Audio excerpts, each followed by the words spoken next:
Good morning, everybody. It's Ray Gibson, and it's been a very long time since I made a video log on this channel, and there's some pretty good reasons for it. I don't like making excuses, but back in September, I had a conjunctival lesion, conjunctival lesion removal in my left eye that left me rather incapacitated for 90 days. And I wasn't told this before the surgery. Typically, I research medical terminology, medical procedures done upon myself because I like to be informed. I even went to the best medical library in Stanford, California, Stanford, California's medical library to research my own heart procedure, in which I had a catheter ablation back in 1993. So I was well informed of what could happen, what would happen, what not one of the side effects that occurred, but for the most part I knew exactly what was going to happen. But for some reason I did not have the same impression about this eye surgery. I thought it was just a quick outpatient surgery, and it turned out to be much, much more than that. And let me, I felt like a blowtorch had been blown on my eye. I could not close it without that happening, and I experienced some of the most severe pain you ever want to experience for 4 days after that surgery. And let me tell you what I should be asleep, and I could not sleep because for some reason I was called to watch a movie that I've seen probably 5 or 6 times now, called The Help. And it was, I don't know if it was a true story. I think it probably was a true story. At least it's true for the history of our nation when it comes to black people. But I saw something new today that I had, and I was almost asleep when it dawned on me that I could relate to the main character that book was written about in that movie. And I want to dedicate this video to a cousin of mine with the initials KR. You know who you are because you're the one that urged me, convinced me, coerced me into watching that movie. And I haven't been quite the same since. But all of this ties into my book, by the way. But I'm getting to that part.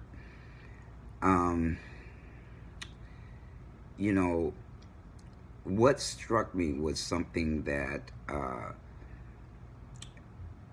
was it Millie? I'm sorry. Again, I'm pretty bad with names, but what the lady said in the end, what that maid said in the end, which was, nobody has ever asked me what it was like to be me. People have made assumptions all of my life, including the assumptions of who I was as a child, what kind of person that I was as a child, simply because we had money. They had no idea. The people around me, my family, my friends, strangers, people that were involved in my father's life. They had absolutely no idea what it was like to be raised in that environment, let alone me being completely confused about my gender. So I was in I kind of felt trapped.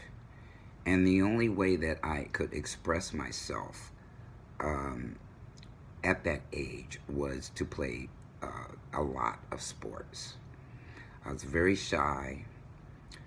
I did not talk very much. I did a lot of observation. And the only person I actually talked to and questioned her to death was my mother, who I was a very curious child. I was a very independent child. And I would ask her questions that she just couldn't believe I asked her. Um, but on my other channel, I'm very, very transparent about how I feel about a great many things. On this channel, not so much so. But I'm going to do that today, and I'm not going to limit myself to 15 minutes, so you may have to hang in here to hear all of that I have to say about my book, about the plans around my book, around the roadblocks to getting this book out and published. But you know, and I'm not saying any of this for people to feel sorry for me, because most of my life people have not felt that way about me. They've had very little compassion, very little empathy, because they couldn't relate to the life that I was living, and that is not what I want. I don't need people to feel sorry for me. What she said in there, in the last part of that movie, was that nobody had asked her what it was like to be her, but it started with telling the truth about what she had been through as in the 1960s as a maid. And you know, this is all very full circle type of thing for me, because I grew up with a maid. We didn't treat her like the people in Jackson, Mississippi treated their people, but I had one nonetheless, which was a perk, somewhat of a perk, because, you know, she did clean the house, but she made me clean my room, which I complained about. I was like, well, we've got a housekeeper. Why do I got to clean my room? Isn't that her job? But at the time, I didn't realize that they were trying to instill some kind of responsibilities for me to have, which was to at least clean my room. You know, she vacuumed it, but I had to clean it up. And a lot of times I shoved all my toys and crap under the bed and shoved them in the closet. I had so much stuff in my closet one time that my mother suspected that I wasn't cleaning my room because it happened too fast. And she opened the closet door and all my stuff fell out. I was in trouble. But anyway, I want to be free of all of the myths that existed around my life. And I also want to tell the truth about my perceptions and instincts about why my story has not been told, why it has been edited or published. And hey, it may cost me scaring people off that may or may not want to help me get this thing edited and published, because it's going to imply a lot of things in this country that people do not want to see, do not want to know about, from both sides of the track, from white side, from the black side. On the black side, I think a lot of my family and friends and people that knew me think that I'm going to shine a negative light on them, even though I'm not. it may come out in terms of, I don't know, that people would read between the lines and wonder, what was up with those people. But I'm not going to be talking about them by name. But they will know who they are by what I say, because they were there. Another thing that has been happening is that, okay, everybody knows that the media is run by white people in America. And there's a lot of racist type of issues that have happened all of my life that I bring forward in that book. And what I've noticed is that while people are somewhat sympathetic about the things that I have gone through from the civil rights era and movement until my life today, while they are sympathetic, they don't want to know what it's like to be me in that environment, in that situation. So I've gotten every excuse in the book about why my story isn't important enough for traditional publishers, and why the legal implications of having a lot of celebrities in our house every year from the time I was in the 4th grade until my parents divorced when I was 16. So there's a lot of things in there that people can use as excuses not to go hog wild out to get this story out, because it's going to open eyes about not only racism, but phobias, from homophobia to transphobia, to a lot of things of that nature. And, Americans are funny creatures. They're nosy, but they don't want to know the truth. They're nosy about things that are going to cause drama, but they're not curious enough to know what it was really like for me, and what it has been like for me all of my life, including this incredible pushback that I've gotten from quite a few publishers and editors. And so I am going to set myself free, even if it bothers people. I did say that I'm dedicating this to my cousin, who urged me to watch that movie. And there's so many parts of it that I can relate to, even though I was a kid during that time, and some of that stuff happened long before I was born. But see, I can resonate with it in my soul, where a lot of these people that are looking at the story, which I will no longer just give it to them and let them read it so that they can judge it, but it does not resonate with their soul. It does not resonate with their experiences. It is not something that they can, like I said, relate to. I'm very tired. I haven't gotten any sleep. I did lay down to go to sleep, but found myself watching that movie. And my hair is a mess. I need a haircut. And those baseball caps covered my eyes, so I decided to wear one of my brims. But there is a certain kind of media apathy going on when it comes to this story. I've said in another video on this channel that I am the last living person related directly to Bob Gibson that can tell that story of what it was like to grow up in his heyday, when he was breaking records and, becoming a wealthy man. I was the only one. I'm the last one left to tell that story. And So that's another reason why it's real important that it be told before I get too old or something else happens and I don't get it out there. Um, I wrote a couple of notes.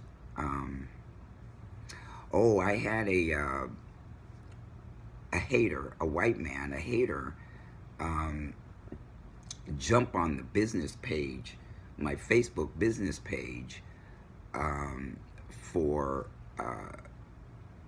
on Facebook, that in which this guy, this unknown guy, I don't know him, he don't know me from Adam, but for some reason he found it necessary to put some nonsense on my page saying that I don't vote Democrat, that I don't vote at all, that I'm a spoiled whiner or some crap like that. Look, there's going to be a lot of haters that are going to come forward when I am able to publish this book, and I'm seeing that it's already starting without any bit of it being out there.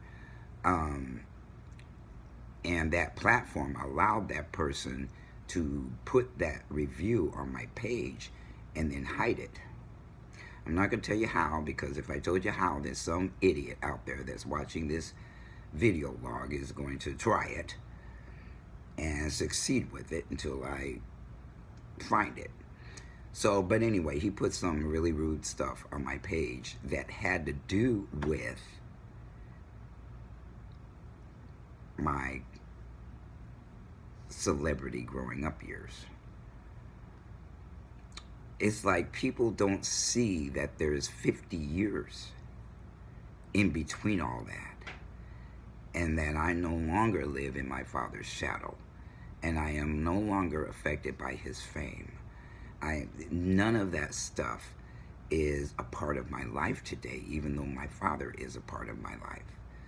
We don't have the greatest relationship, but we're starting to talk more honestly with each other about his difficulties with embracing me as a trans man, and I told him some of the struggles that I had as a child, and he appreciated knowing that stuff. He had no idea that it was happening because my mother is the one that saw all that. He was on the road making us a very, very good living, and I will never regret my past. I'm not apologizing for having it better than a lot of other people in that city did. In fact, we probably had it better than all of them that were black in that city. But at the same time, people are trying to make me feel guilty for having that kind of life when I didn't have anything to do with it. I was the child. And at that age, I had no idea what was going on anyway. The life of a celebrity and a public life and all of the things I experienced were my normal. Didn't make me any less black. Didn't make me any less... Well, it did make me talk different. It did make me jive different. I did have to live a double life, triple life. I had to learn I had to learn how to talk properly around my people while talking a completely different way around the people I grew up with, which was an exclusively white upper class neighborhood in my hometown. And so I had to learn, two different ways of being in the world, which kind of splintered me up even more and made me even more detached from an identity. But there were a whole lot of things I experienced that weren't. Money doesn't solve everybody's problems. It is a necessity to have, but it doesn't make you happy. It doesn't erase any of the pain that one experiences throughout their life, especially if you are black. I experienced more racism in that city than any other black person in that city because I was alone. I didn't have them to talk to. I didn't have white people to talk to. I didn't have black people to talk to. They didn't want to hear it anyway because they thought I was living the high life and I didn't have no issues and I didn't have no problems. Not the problems they had, they're just different problems. And if you study successful people, you'll see that, you know what, it just puts you in a different, you deal with different issues. But yeah, everybody would like to be comfortable. And I grew up very comfortable and I grew up very uncomfortable. I was a loner. I didn't know who to trust to be around me. That they wanted to be around me for me or they wanted to be around me to get to my father. And 90% of the time, family, friends, strangers wanted to get to him through me. Because I didn't have much of a personality. I never talked. I wasn't approachable. I wasn't friendly. All I did was play sports and do other things that made me feel good, but they were very lonely type of things. I was a very, very lonely child as opposed to all of my family, all of my friends, all of my schoolmates. Everybody was standoffish to me. Everybody. I didn't even get to go to the prom. Not that I wanted to because I don't like wearing dresses. But the white boys in my neighborhood were afraid to ask me because anybody who hung out with me, anybody who let it known they were hanging out with me, got called a nigger lover. So I experienced things that people have no idea that I experienced growing up. Not to mention being camera shy and very nervous around crowds of people, and there were always crowds of people around us, whether it be at our house, whether it be out in public, and whether it be at the ballpark in St. Louis, where there were thousands, double-digit thousands of people in that ballpark.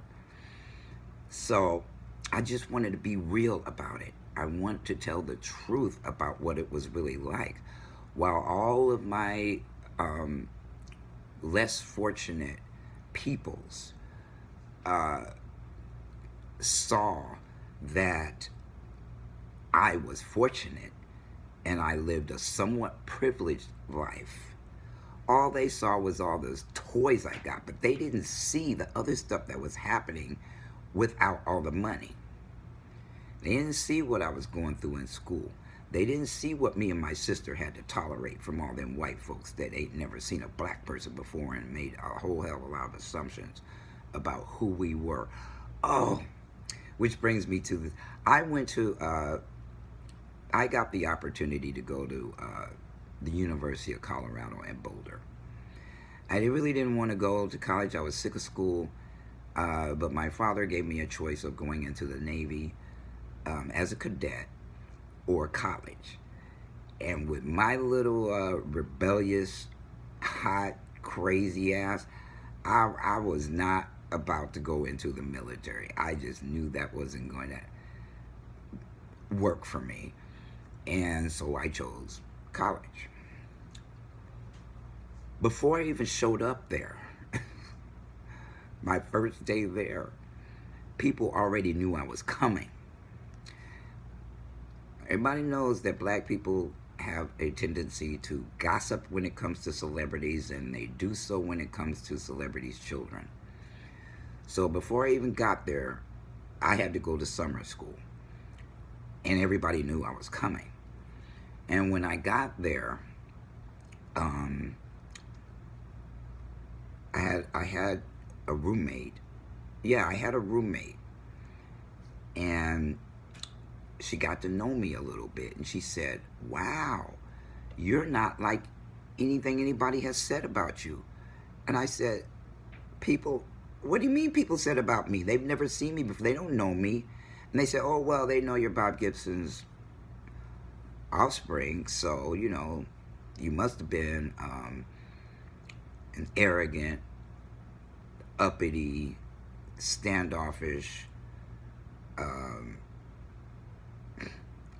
black child coming to this school. She says, and you know what? You're not any of those things at all. You seem a little shy. And I said, that's all it is. That's all it was. People interpreted my shyness as being arrogant, that I have money. And from that point forward in that school, you know, she was really nice to me, because at first, when I first showed up there, she gave me the side eye too. Like, oh God, you know, we got a celebrity's son or whatever here in the college, and he's gonna be an asshole. But I wasn't. I'm a nice person. I'm a very approachable person, and I'm very friendly. But they didn't know that. They put me in a box before I even got to Colorado. And I've got tons of stories like this in my autobiography. And then the power of it is going to be the last half of it, where I get to talk about all the things that are going on around me being a trans man. I had a guy jump on my channel a month ago, and I didn't see his comments because I've been trying to recover from this eye surgery, so I haven't been on the internet as much. And I just discovered his comments. And he said something ignorant about me being transgender and thinking I was gay, and he was a racist, and he had gone after somebody that I know. And because I made comments in his YouTube video, this guy is taking it upon himself to contact and look up every single person who made a comment in this live, where he just tore this friend of mine a new asshole because they didn't like him. This is the kind of thing that people do. They can't just let people be who they are and embrace who they are. And that goes for being black, brown, yellow, red, white, gay, lesbian, bisexual, transgender, queer, and all them other acronyms. People are so judgmental. People are so stuck in the mindset of Christianity and other religions that they just cannot stop. They can't help themselves but to judge and kill and murder. So I'm in a very interesting situation because I'm black, I'm a trans man. People like to talk shit about who we are. I'm a black man. I'm a son of a celebrity. I'm a transgender son of a celebrity. And so there's all sorts of people who don't want to see this thing come out because it might implicate them. This story is about me. It's about my life. The people who, except for my nuclear family, because everybody knows who they are, you know, I've asked everybody else, I've asked permission to use their name, and if they didn't give it to me, I'm going to use another name. They're going to know who they are by the story that I tell, but that's their own personal choice, whether they reveal to other people that it's them that I'm talking about. But otherwise, this story is the story of my life. It's my autobiography. It's all of my blood, sweat, tears, and successes and failures that I've had in life, and how I went from being homeless in my latter teens to turning my life around. There's just a whole lot of inspirational things about my book. It's not a downer. I'm gonna make it fun. I'm gonna make it, it is fun, it is interesting, and it's inspirational. Because if I can go from where I went, you know, my life has been a roller coaster ride. Yeah, it started out way up here, and then it went way down there. Then it went somewhere in between when I joined the service. Then it started going up again. And then it went up and all around, and all sorts of stuff happened. And then I fell down again in 2001. So there's just a lot of meat to this story that, again, I'm getting pushback from the white community who owns the media, and then I'm getting pushback from a strange little pushback from the black community, who, because of slavery and because of all of the ways that we have been taught to hate each other and to hate ourselves, there's kind of sort of an illness going on in the black community where they put celebrities in a different category and then take pot shots at them. I think we're the only culture in this country that does that to each other. And that was set up by a guy named Willie Lynch, who was a white man that figured out how to keep black people fighting with each other. And it is my life's mission, the rest of my life, to break down those barriers and to break down the ways we are made to feel about ourselves through media. For example, when one of us gets murdered, the first thing the mainstream media does is look for dirt on the victim, nullifying the fact that they were murdered by the police or by some vigilante asshole running around there, or white supremacists. All the dirt in the world, to me, doesn't excuse that. And so I've been writing for Medium. I have some little articles, short articles on Medium, and but everything stopped when I had this eye surgery because I couldn't see, and it hurt, and it was bleeding, and it was a mess, and it's taken a long time to heal. So I had momentum. I had a lot of momentum before that happened. And I just didn't think the surgery was going to be as serious as it was. And so it stopped my momentum with regards to my book, with regards to my business, with regards to plans that God put in my head to try to work around the roadblocks that have been thrown in my way. And that's just how I'm wired. I have always found another way around something. It may have taken me a little longer that way versus people being cooperative and being my partner and being just as excited as I am to tell a story that is just not going to be matched anywhere. I've had family members come after me for a variety of things, from the fact that I'm a trans man to the life I got to grow up in. And if they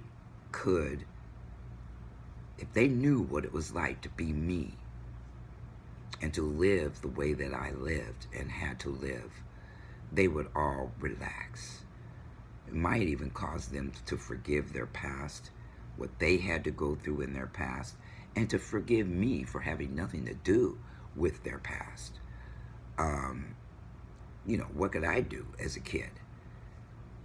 The decisions their parents made, they were adults. What children really pays attention to the adults in their lives, to their parents and stuff? Nah, we spend our childhood trying to avoid parents because we're too busy playing, being kids.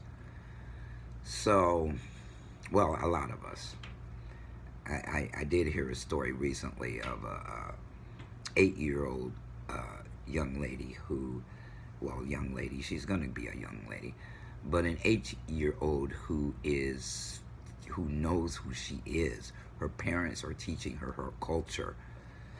We've got a whole history, a wonderful history that has been lost in this country because all the school systems seem to want to teach is white history, a lot of inaccuracies about that history, and lies about our accomplishments and things that happened before we were brought to this country.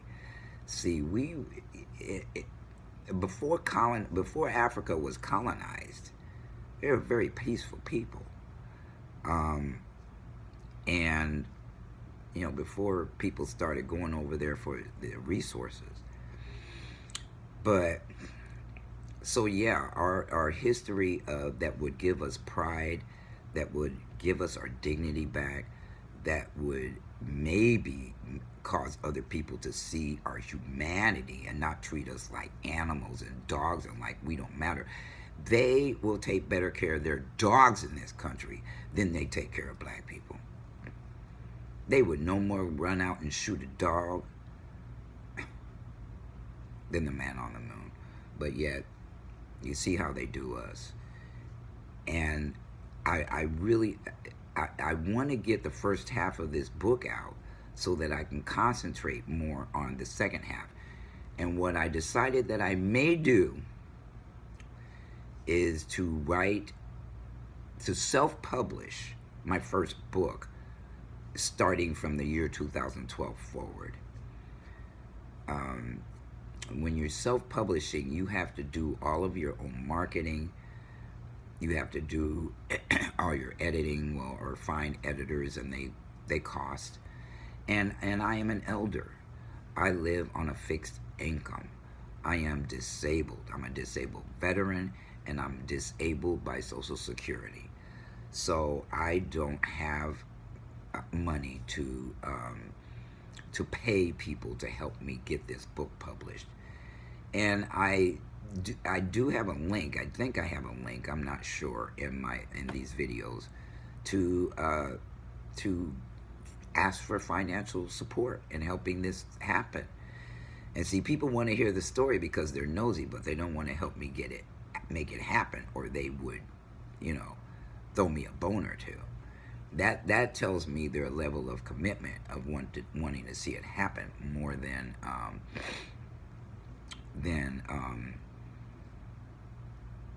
their level of commitment to helping me make it happen than just wanting to see a story. My story is not a average, ordinary story. And I can't wait for people to find that out. I mean, I can drop bits and pieces there, but I don't want to tell my story on video logs. There's just too much to it. I'm 61 years old. It's 61 years of life. So if I chop it up into, the last, since 2012, the last 8 years or so, 2012. 2010. Sorry, 2010. So the last 8 years, which will be 9 years by the time I get something like that out, if I get that book published, it's just going to take a lot. It's going to take a lot of something to be able to market the thing and get it out there. And then I may be able to attract the attention of traditional publishers. I don't trust literary agents. They have put them in between publishers and writers, which didn't used to be that way. But a lot of those literary agents are crooks, and they take your money and then they don't do anything for you. They still make you do all the work. So I just wanted to jump on here. I probably won't. Nope, I'm not gonna sleep until later. I'll probably crash in the middle of the afternoon or later. I do have an appointment at the VA today. But I'm having health issues. My eye isn't the only thing that I'm having issues with. I've got neuropathy and arthritis in both my feet. So I'm facing a lot of challenges, but I'm going to win. And you know where I got that winning spirit? From my father. No matter what, that man went out there every day, whether he won or lost, and just kept on throwing that ball. He got in the game. He wasn't sitting on the sidelines. He wasn't in the dugout. And he and I picked up on that somehow, and am the type of man today that I don't give up. No matter how many quote unquote failures that I have. All they are opportunities to win, to succeed. So if one door closes, I just turn another direction and try to open another door. And that is the way that I've lived my life. That is the way that I conducted my career. And all of these things could give people hope and show people ways to get there, even though their present circumstances are telling them they can't. I was very fortunate when I first got clean and sober that I had a couple of sponsors who told me I had to take can't out of my vocabulary. Do not use it. And every time I used it, they called me on it. I've always picked people who I let them be my mentor. I could have rebelled against them, but at that point I was ready to learn. I was open. I had hit my bottom. I wanted to go another direction. I wanted to feel different. And if I wanted to feel different, I had to do and follow instructions and do what people who have been there told me to do, because I looked at their lives and saw how happy they were and how successful they were, and who was I to play a pity party about my life and not follow what they were saying to do. So I did it, even though I didn't understand what they wanted me to do or why. I just had enough to know that they had what I want, and I was willing to go to any length to get it. So I was ready to take every step they gave me. So I'm making this extra long because I don't know when I'm going to make another video on this channel. And I just wanted to let everybody know to have faith in me, to believe in me. I'm going to make this happen. This month, the middle of this month, is when this eye is going to be completely healed. And I decided not to let him do this eye. So we're talking about options about what to do. I've got a contact lens in this eye that they call Band-Aid contact that keeps the lesion from irritating my eye, and it had a lot of symptoms. I also did the landmark form again after a 24-year hiatus, and I did that right before this eye surgery. So I was really pumped and really excited. Then I got this eye surgery and everything went wrong. So challenges, only an opportunity to succeed and to pick myself up and dust myself off and pick the momentum back up. I study and watch a lot of people, and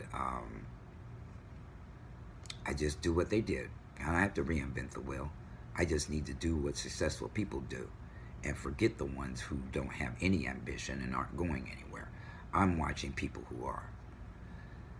So with that, everybody have a blessed Wednesday, productive Wednesday, an awesome Wednesday, and the rest of your week. And if you celebrate the holidays, happy holidays. And Ray Gibson is out.